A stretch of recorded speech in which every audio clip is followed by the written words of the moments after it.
Welcome back everyone, Patrick here, and in this next question we're told that a Toastmasters class has 20 women and 16 men attending it. 5 women and 5 men will be called up to give an impromptu speech. In how many ways can this be done?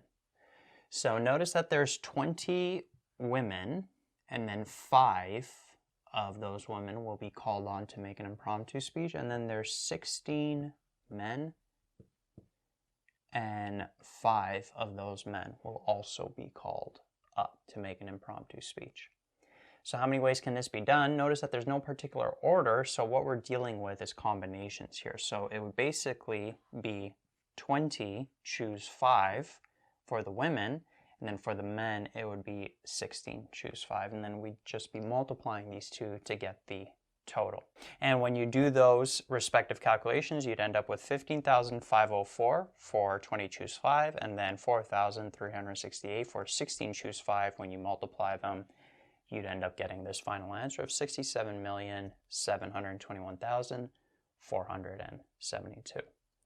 Another way to look at this is with labeling. So 20 women in total means 5 women will be called up, which means what?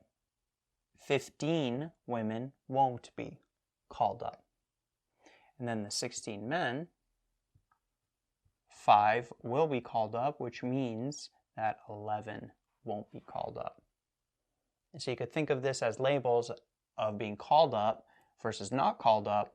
And so using labels, if we turn these into multinomial coefficients, we'd have 20 factorial over 5 factorial times 15 factorial for this portion, for the women portion, for the men portion. We'd end up having that. And then these two are basically 20 choose 5, 16 choose 5.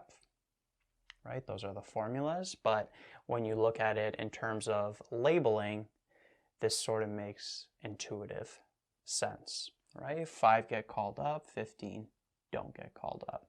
5 get called up, 11 don't get called up. So when you do these calculations here, you'd end up getting the same result.